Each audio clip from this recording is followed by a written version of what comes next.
लगता है मैं गलत टाइम पे आ गई। पर मैं से वो बोलने आई थी कि जमीरी जी आ गए और वो आप दोनों को नीचे बुला रहे हैं, तो आप दोनों नीचे आ जाना। हाँ हम आते हैं, तुम जाओ। हाँ।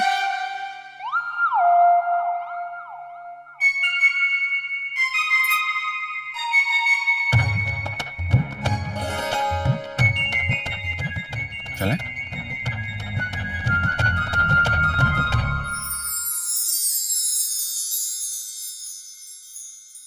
ठीक है ना? हाँ, बड़ी-बड़ी लोग।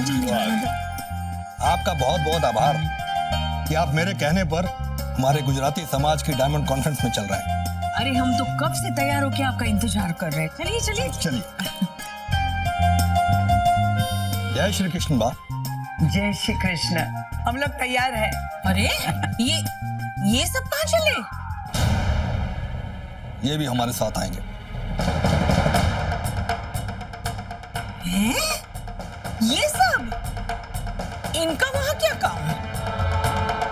ये मेरे समधी हैं और मैं चाहता हूं कि वहां आए सारे गुजराती समाज को पारिक परिवार से मिलवाऊं। ये डायमंड कॉन्फ्रेंस हम गुजराती भाइयों के लिए बहुत अहम होती है। इस कॉन्फ्रेंस में शहर के बड़े बड़े डायमंड मर्चेंट्स आते हैं और स्टॉक ब्रोकर भी।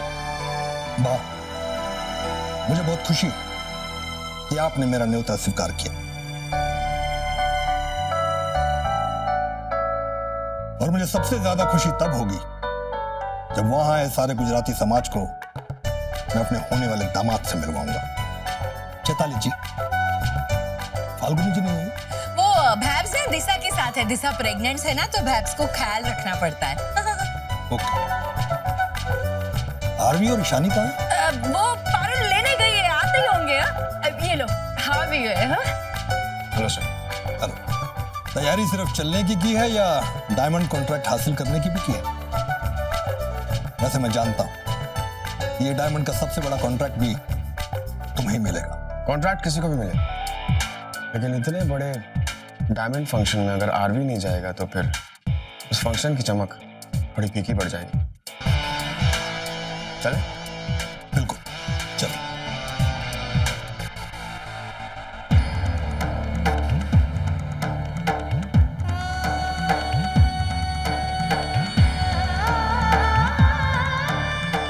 हे भगवान, प्लीज मेरे रणवीर के साथ ही रहना और कोई ऐसा चमत्कार कर देना जिससे वो चिराग वहां पर ना आए। मैं नहीं चाहती कि वहां सब लोगों के सामने मेरे पति की बदनामी हो। प्लीज भगवान, प्लीज सब संभाल लेना।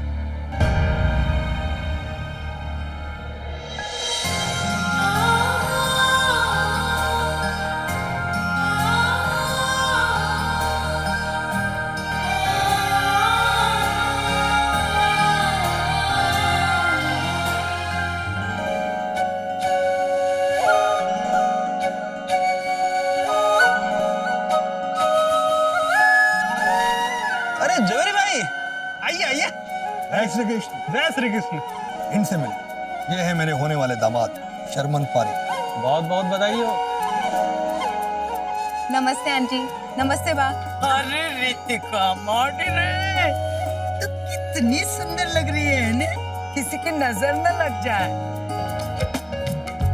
रितिका एक काम करो, जाके शर्मन के पास खड़ी हो जाओ ताकि सब लोग तुम्हें जोड़ी में देख सके। हाँ, चल चल।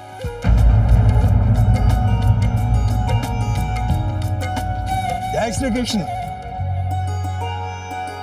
हाय। अच्छे लग रहे हो ट्रेडिशनल ड्रेस में।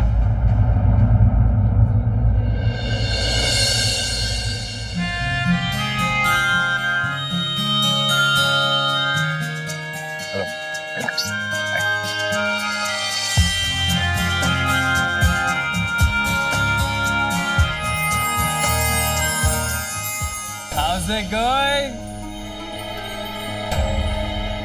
કેમ છો મજામાં?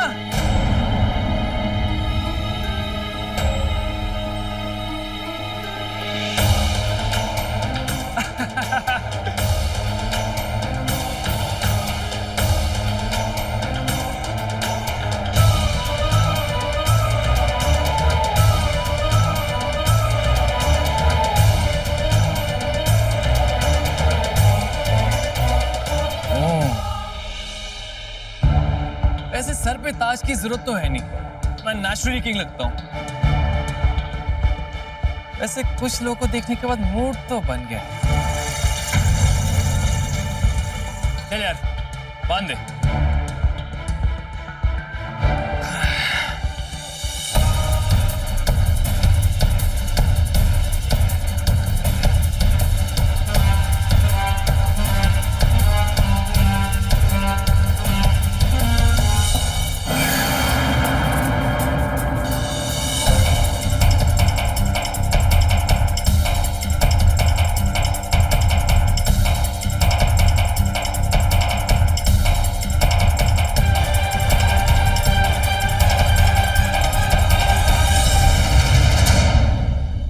तुझे क्या लगा था मैं यहाँ पर नहीं आऊंगा? हाँ थोड़ा लेट जरूर है। क्या है ना, हीरो की एंट्री लेट ही होती है। वो मेरी हीरोइन और है ना तेरी वाइफ से ज्यादा भी, इसलिए साथ लेके आया। क्या है ना, अब मैं तेरी वाइफ को और देखना नहीं चाहता।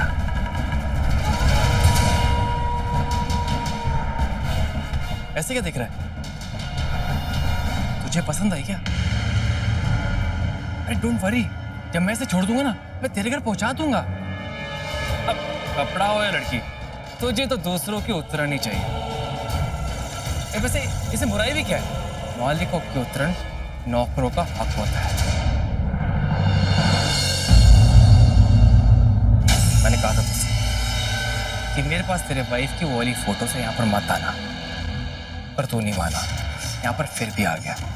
बट नाउ मेक श्योर कि तेरा नाम आज अनाउंस नहीं होना चाहिए। जो अगर अनाउंस हुआ तो मैं तेरा नाम ऐसे बर्बाद करूंगा कि कोई तुझे यहाँ कॉन्फ्रेंस पे क्या, अपने घर के कोई फंक्शन पे भी नहीं बुलाएगा। बकवास बंद कर, चुपचाप निकल जाओ ऐसे। और अगर तुमने मेरे पति के बारे में एक लफ्ज भी बोला ना, बोलने दो उससे।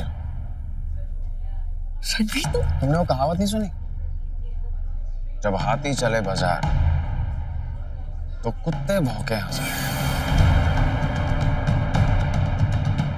और ये उन कुत्तों में से जिसे सिर्फ भौंकना आता है, काटना नहीं।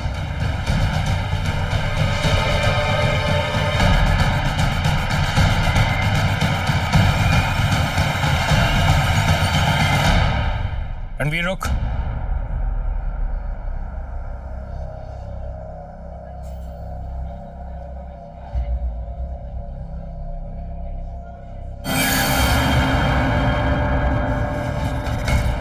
कुछ टाइम पता चल जाएगा कि हाथी कौन है और कुत्ता कौन है।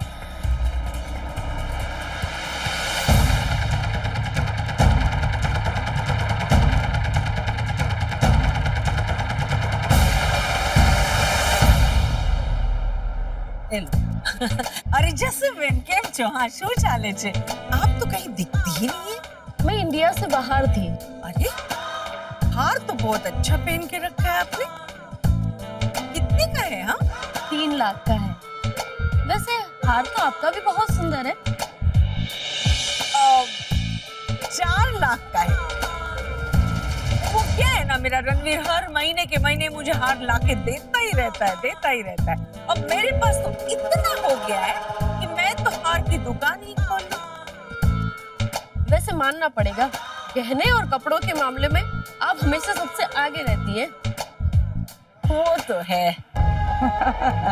वैसे ये और कामों में भी सबसे आगे है। तुम्हें खाना बनाना आता है? नहीं, क्यों? जैसे साफ सफाई घर की, झाड़ू पोता, बर्तन, कपड़े, हाथ पाँव दबाना आता है? नहीं, बिल्कुल नहीं। इस अम्बा को आता है। घर के हर काम में हर औरत से ही आगे है। पहले मेरी नौकर थी ना, इसलिए मन खबर। अब इसे पैसों के मोर पर हाथ लगे हैं, इसलिए उसी से खुद को हवा करती रहती है।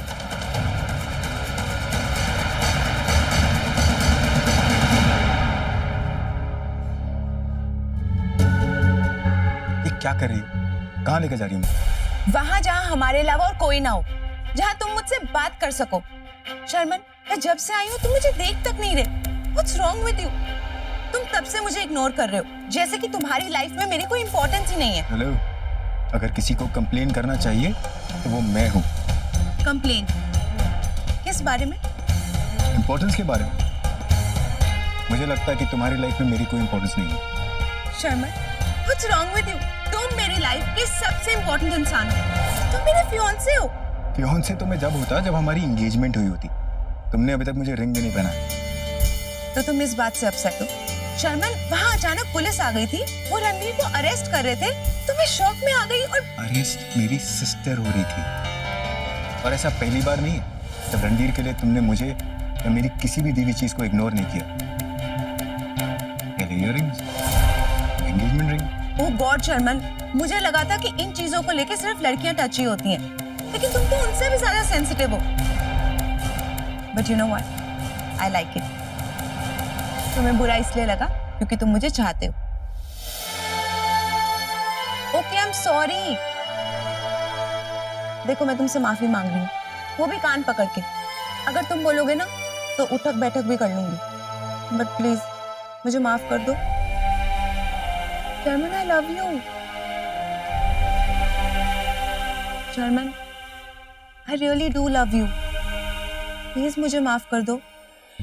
देख, मुझे पता है कि वो रिंग तुम्हारी पॉकेट में है। चलो निकालो, दो मुझे। देखो Sharman, I really love you, और तुम्हारी दी हुई रिंग मेरे हाथ में, तो मेरी रिंग भी तुम्हारे हाथ में होनी चाहिए ना। ठीक है, तुम मुझे वो रिंग नहीं दोगे तब तक मैं कहीं नहीं जाऊंगी।